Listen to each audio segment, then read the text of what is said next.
और इस पूरे मामले में कई अहम सवाल खड़े होते हैं। कनाडा और भारत के तनाव के बीच की आखिर वजह क्या है? भारत कनाडा के बीच तल्खी की शुरुआत आखिर कब हुई?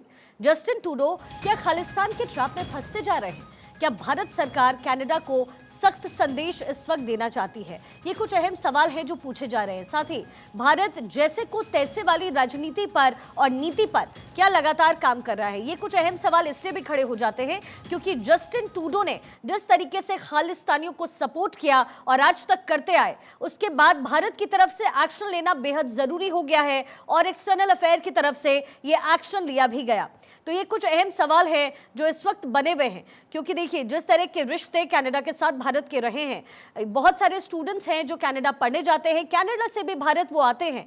ऐसे में इस वक्त क्या समझौता बनेगा, क्या बात बनेगी, या फिर भारत एक बड़ा फैसला ले लेगा?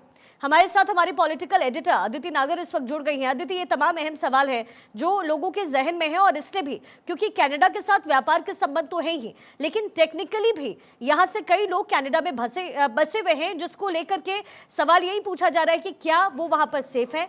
ऐसे में सबसे बड़ा सवाल अदिति यही है कि कनाडा और भारत तनाव के बीच की असली वजह यानी इनसाइड स्टोरी क्या है?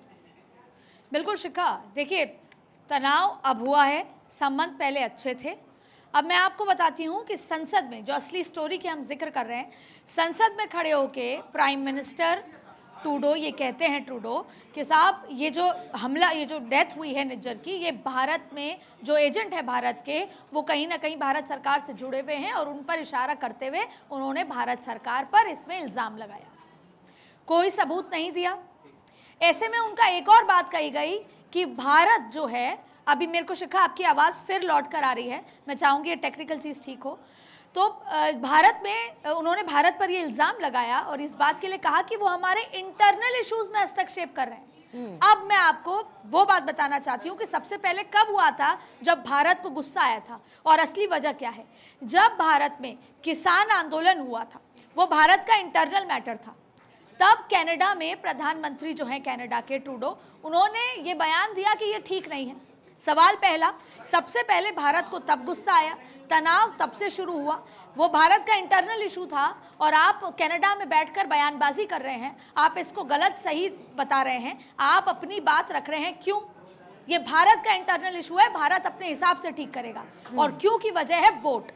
ऐसे में उसके बाद वो आए भी 2018 फरवरी में, जब वो आए तो वो गुजरात गए, पंजाब गए, मान्यवर की तरह ड्रेस हुए। क्यों? फिर वोट बैंक की बात है, क्योंकि कनाडा में जो वोट है, जो सिखों का वोट है, और अगर हम 2021 की जनगणना की बात करते हैं तो उसमें जो वोट बैंक में 4% जो इमिग्रेंट है भारत के, उसमें से 2% वो लोग हैं जो सिख हैं, वो वोट करते हैं, और उनके वोटों के समर्थन के चलते यहाँ पर आके वो भांगड़ा कर रहे थे, यहाँ पर वो किसान आंदोलन में हस्तक्षेप कर रहे थे। तब वो भारत का इंटरनल इशू नहीं था। लेकिन अब सवाल है कि वहां पर एक भारत की तरफ से जो आतंकी घोषित हो चुका है निज्जर, उनकी आपसी गुटबाजी में डेथ हो गई 18 जून को। लेकिन 18 सितंबर, उस बीच में वो भारत भी आए, G20 में हिस्सा भी लिया, काफी तनावपूर्ण और खिंचावट वाला दोनों के बीच में बातचीत भी हुई, दोनों प्रधानमंत्रियों के बीच। लेकिन 18 सितंबर को अपनी संसद में जाके उन्होंने भारत पर वो इल्जाम लगाया जिसका सबूत नहीं था, और अब उनका खुद का विपक्ष इस सबूत की बात कर रहा है। जी अदिति, और जाहिर तौर पर G20 के मंच में जब हिस्सा लेने के लिए जस्टिन ट्रूडो यहाँ पर पहुंचे, और जाहिर तौर पर कनाडा और भारत के बीच खालिस्तानियों को लेकर के जिस तरह के खिंचे हुए संबंध हो चुके हैं, कहीं ना कहीं वहाँ यहाँ आने को लेकर के उनकी आलोचना भी वहाँ कनाडा में खूब की गई। तो क्या ऐसा लगता है और इससे समझ सकते हैं कि खालिस्तानियों के पूरी तरीके से ट्रैप में इस वक्त हैं ट्रूडो? 26 बार भारत ने पिछले 5 सालों में ये कहा, आतंकियों की लिस्ट दी, 13 आतंकियों की, 26 बार ये बताया कि इनकी क्या क्या इनके ऊपर वारंट हैं, इन्होंने क्या क्या कनाडा में बैठकर भारत के लिए षड्यंत्र रच रहे हैं। 26 बार 13 साल में बताया, लेकिन कनाडा ने कुछ नहीं किया। क्यों?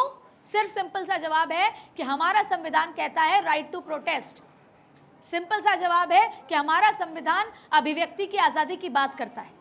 मैं बताऊंगी अभिव्यक्ति की आज़ादी तब कहाँ गई थी, जब 2022 के फरवरी में ट्रक वालों का आंदोलन हुआ था। तब इन्हीं जस्टिन ट्रूडो ने इमरजेंसी घोषित कर दी थी। उन्हीं ट्रक आंदोलनकारियों को जेल में बंद कर दिया था। लेकिन जब बात भारत की होती है तब अभिव्यक्ति की आज़ादी है, प्रोटेस्ट का इनको वो दे दिया जाता है कि कॉन्स्टिट्यूशन कहता है राइट टू प्रोटेस्ट है। अब आपको बता दें कि बंद कमरे में क्या चर्चा हुई। जब जस्टिन ट्रूडो यहाँ पर आए तब भारत ने एक स्टैंड लिया, वही बात कही कि हम पिछले 5 सालों से मंदिरों पर हमले हो रहे हैं, हमारे जो हिंदू वहाँ पर रहते हैं उन पर हमले हो रहे हैं, हमारे हाई कमीशन पर हमला हो रहा है, लेकिन उस पर कोई संज्ञान नहीं है, उस पर कोई रिपोर्ट नहीं है। और उसके बाद जस्टिन ट्रूडो ने खुद का बचाव करते हुए निज्जर की जो 8 जून को जो डेथ हुई, जो भारत में आतंकी घोषित है, उसका जिक्र किया।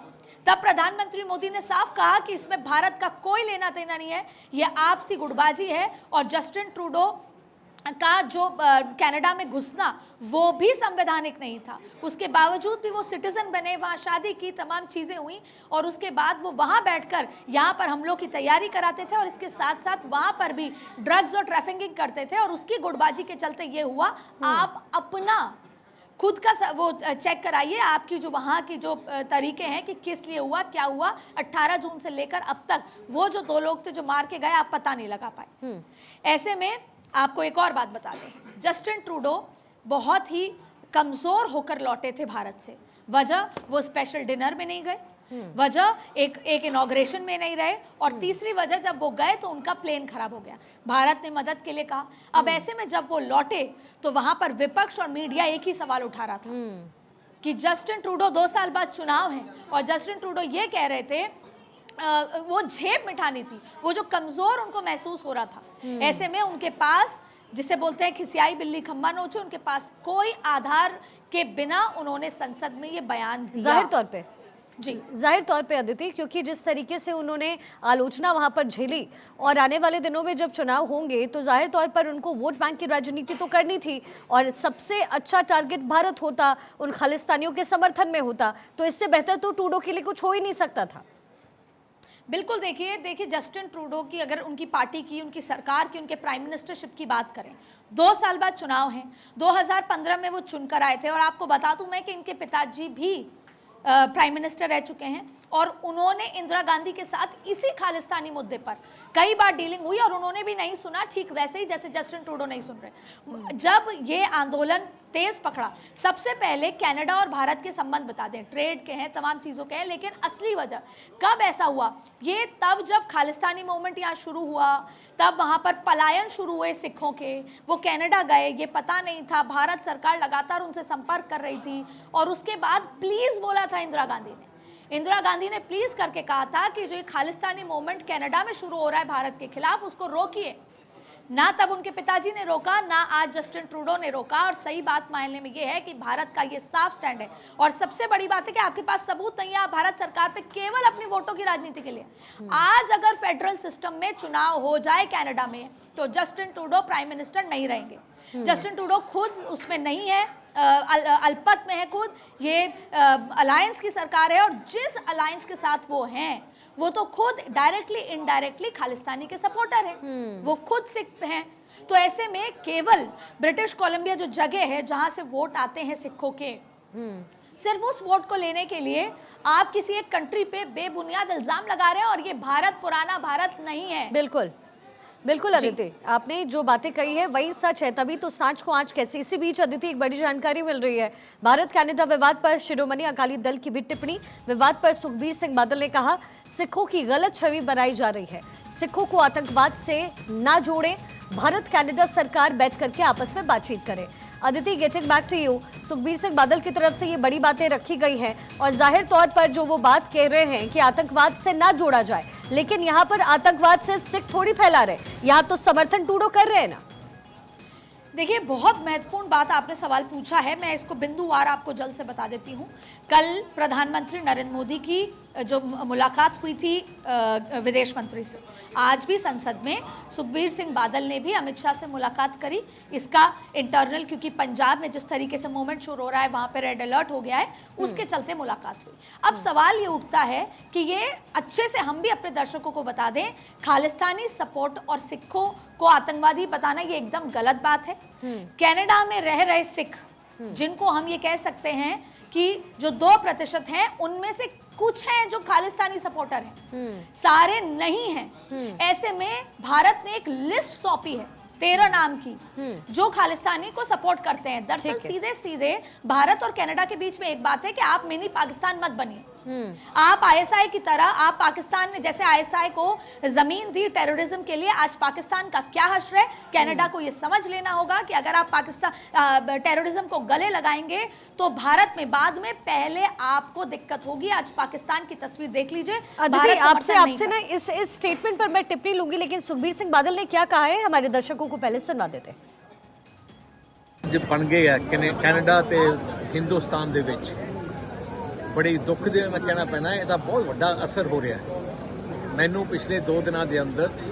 ਹਜ਼ਾਰਾਂ ਕਾਲ ਆਏ ਆ ਪੰਜਾਬ ਦੇ ਵਿੱਚੋਂ ਵੀ ਕੈਨੇਡਾ ਵਿੱਚੋਂ ਵੀ, ਜਿੱਥੇ ਲੋਕਾਂ ਵਿੱਚ ਪੈਨਿਕ ਹੋ ਗਿਆ ਕਿਉਂਕਿ ਹਰ ਸਾਲ ਹਜ਼ਾਰਾਂ ਨੌਜਵਾਨ ਬੱਚੇ ਕੈਨੇਡਾ ਪੜ੍ਹਨ ਜਾਂਦੇ ਆ। ਬਹੁਤ ਲੋਕ ਆਪਣੇ ਫੈਮਿਲੀਜ਼ ਨੂੰ ਮਿਲ ਜਾਂਦੇ ਆ। ਜਦੋਂ ਜੰਗਾਂ ਵੀ ਹੁੰਦੀਆਂ ਪਾਕਿਸਤਾਨ ਨਾਲ ਬੰਬ ਤਾਂ ਸਾਡੇ ਡਿੱਗਦੇ ਆ ਤੇ ਸਾਡੇ ਜਿਹੜੇ ਪਿੰਡਾਂ ਦੇ ਲੋਕ ਆਪਣੇ ਘਰੋਂ ਰਾਸ਼ਨ ਲੈ ਕੇ ਫੌਜੀਆਂ ਵਾਸਤੇ ਰੋਟੀ ਪਾਣੀ ਦਾ ਇੰਤਜ਼ਾਮ ਕਰਦੇ ਆ। ਪਰ ਜਿਹੜੀ ਸਿਚੁਏਸ਼ਨ ਅੱਜ ਬਣਾਤੀ ਹੈ, ਇੱਕ ਇਮੇਜ ਜਾਰੀ ਹੈ ਕਿ ਸਿੱਖਾਂ ਨੂੰ ਟੈਰਰਿਜ਼ਮ ਨਾਲ ਜੋੜਿਆ ਜਾ ਰਿਹਾ, ਵਿੱਚ ਬਹੁਤ ਗਲਤ ਹੈ। ਤੇ ਆ ਜਿਹੜਾ ਇੰਪ੍ਰੈਸ਼ਨ ਗਲਤ ਜਿਹੜਾ ਬਣਾਇਆ ਜਾ ਰਿਹਾ, ਇਹਨੂੰ ਇੱਕਦਮ ਇਹਨੂੰ ਸਟਾਪ ਕੀਤਾ ਜਾਏ ਤੇ ਇਮੀਡੀਏਟਲੀ ਗਵਰਨਮੈਂਟ ਆਫ ਇੰਡੀਆ ਤੇ ਗਵਰਨਮੈਂਟ ਆਫ ਕੈਨੇਡਾ ਬਹਿ ਕੇ ਇਹਦਾ ਸੋਲੂਸ਼ਨ जल्दी ਲੱਭਣ। अदिति, बादल की बात एक तरफ, लेकिन मोदी सरकार जिस तरीके से नो नॉनसेंस नीति पर काम कर रही है, ये बड़ा एक्शन तो कनाडा को लेकर के बहुत जरूरी है।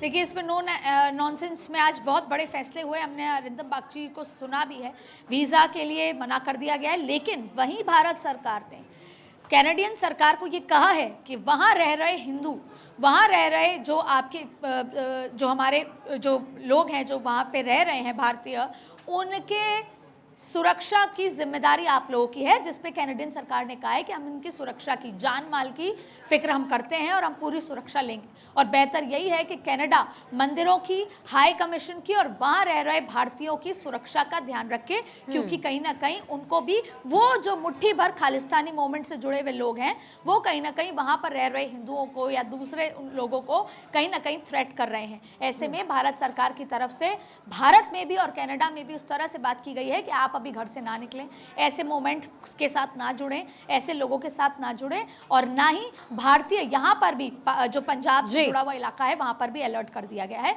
अब ये सबसे बड़ी बात यह है कि कनाडा कहीं ना कहीं उन लोगों को बढ़ावा दे रहा है जिसपे भारत का एब्सोल्यूट स्ट्रॉन्ग स्टैंड है कि ये बर्दाश्त नहीं किया जाएगा। और जब 2 ही देशों के बीच में ये स्थिति आ जाए कि राजनयिक या फिर हाई कमिश्नर्स ना रहे, उनको वापस लौटा दिया जाए, ये आज से पहले केवल पाकिस्तान के साथ हुआ था, अब कनाडा के साथ और जरूरी भी है थी, क्योंकि एक्शन ना ले तो फिर कनाडा जो है और आगे इस चीज में बढ़ेगा और खालिस्तानियों का समर्थन बढ़ता जाएगा। बहुत बहुत शुक्रिया अदिति आपका।